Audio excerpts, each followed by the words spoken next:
हम भारतीयों की जिंदगी में जितनी दफा 9 जून आएगा उतनी बार चर्चा होगी धरती आबा बिरसा मुंडा की।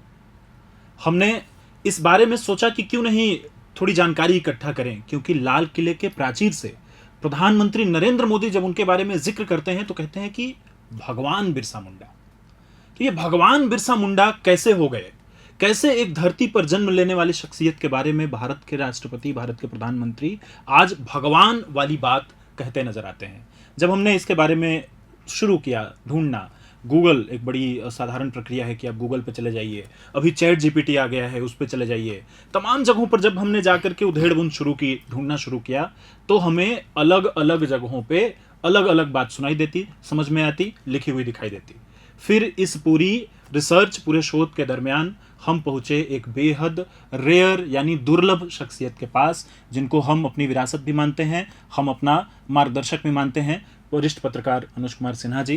क्यों मैं कह रहा हूं ये बात, पूरे भारतवर्ष में, आप यूं कहें कि पूरी दुनिया में, अगर झारखंड विषय हो, अगर झारखंड से संबंधित विषय हो, उस पर अगर सबसे सटीक बात आपको कहीं से सुनाई देगी तो सुनाई देगी अनुज कुमार सिन्हा जी से। आपका बहुत बहुत स्वागत है।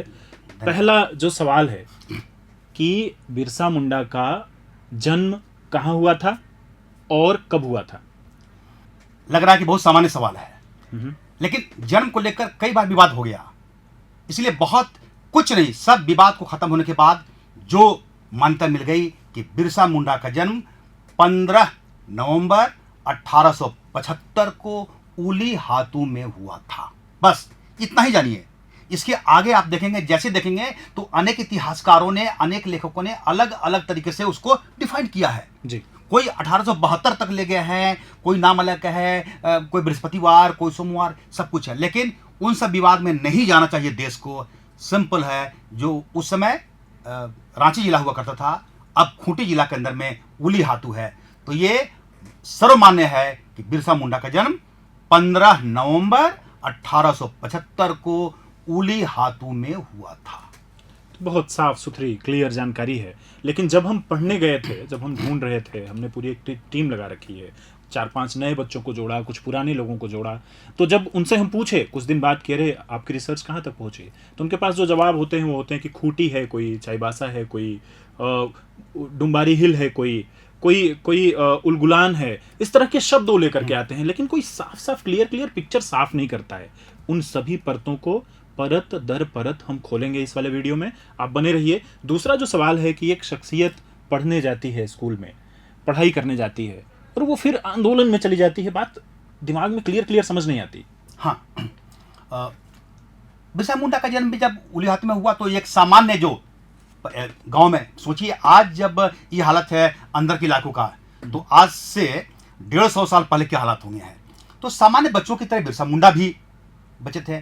गांव में जैसे बच्चे होते हैं, अपना शुरुआत देरी से पढ़ाई शुरू करते हैं, बकरी चराते हैं, भेड़ चराते हैं, जैसा जीवन होता है वैसा ही जीवन बिरसा मुंडा का था। क्योंकि बाद में महान बने, बाद में भगवान का दर्जा मिला, तो वो आपको उस ये सब कहावत के रूप में, कहानी के रूप में पीढ़ी दर पीढ़ी चलते आती है। खास तौर पर भी आदिवासी समाज में हर जगह ऐसे मानते हैं लोग हैं कि आपके पूर्वजों ने जो कहा उसके बाद की पीढ़ी को उन्होंने ट्रांसफर किया है। तो ये जो कहावत है ये आपको कहीं नहीं मिलेगा कि वो बांसुरी बजाते थे, कहीं पर लिखा हुआ मिलेगा, है ना। लेकिन क्या हुआ कि जो लोग बुजुर्ग थे उस समय के बाद उन्होंने कहा तो वो एक तरीके से दस्तावेज बनते आता है। तो ये चीज लिखित नहीं होता उस तरीके से, बाद के इतिहासकारों ने, जिन लोगों ने काम किया वो लिखे हैं। तो बिरसा मुंडा भी सामान्य बच्चों की तरह है, पलते गए हैं, और बहुत उस समय गरीबी थी, परेशानी थी, है।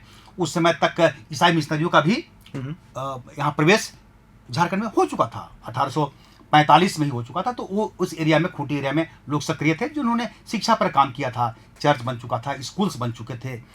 तो उस पर भी लोग अभी और चर्चा करेंगे। बड़ा मूवमेंट चलता था उस समय, सरदारी लड़ाई चल रही थी उसके पहले। अच्छा, क्या है? हम बताएंगे सरदारी लड़ाई, फिर आप भटक जाएंगे नहीं तो करके हुआ है कि करके है। तो उस समय बिरसा मुंडा ने अपना बचपन वहीं पर बिताया, आसपास के स्कूल्स में पढ़ाई लिखाई किए। फिर इनको इनके जो पिताजी लोग हैं वो लोग मिशनरी के संपर्क में आ गए। अच्छा। हाँ, और उन्होंने धर्म अपना बदल लिया। इनका नाम, बिरसा मुंडा का नाम दाऊद रखा गया था उस अच्छा, समय, अच्छा। रखा गया है। और फिर इनको आगे की पढ़ाई के लिए चाईबासा ले जाया गया। तो बिरसा मुंडा कहाँ निकले? उलीहातू से निकले। और आसपास तो शुरू में तो बचपन में कई जगहों पे गए ना, माइग्रेट होते थे। उस समय बहुत अकाल पड़ा था, बहुत दौड़ अजीब था। तो उलीहातू के बाद जो मामा के घर है वहाँ गए, मौसी के साथ रहे, ये सब परिवार में चलता रहता है। वो सब हुआ। फिर इन्होंने पढ़ाई करने के लिए इनको ले जाया गया चाईबासा। वहाँ इन्होंने पढ़ाई की और 1890 तक वहाँ पे वो रहे। लेकिन फिर विवाद हुआ, नाराज हुए और इनको स्कूल से एक तरीके से है निकाल दिया गया है। अच्छा। उस प्रसंग पर भी चर्चा करेंगे कि क्या कारण था है। और जब वहाँ से आए तो उसमें क्या थे, जब हटे तो 15 साल के 15 साल के थे करके स्कूल से निकले तब है। फिर वहाँ से जब वो आए बंदगांव आए, वहाँ पर आनंद पाड़ के हुआ करते थे, उनके संपर्क में आए, फिर वहाँ से सीखे हैं। तब तक उस चीज़ों को समझने लगे थे कि कैसे आदिवासियों पर अत्याचार हो रहा है, कैसे उनकी जमीन छीन ली गई है। और एक आश्वासन मिला था, तो मुल्क की लड़ाई सरदारी लड़ाई थी, वही लड़ाई थी ये। तो उनको आक्रोश आया है।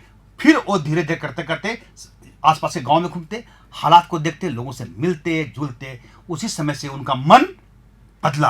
अच्छा। मन बदला उनका है। फिर उन्होंने ईसाई धर्म को तो छोड़ दिया कि है, फिर वो संपर्क में आ गए, वैष्णव इधर अच्छा। जुड़ गए हैं और धीरे धीरे लोगों को एकजुट करना शुरू किया और आंदोलन में कूदे। तो ये माहौल था।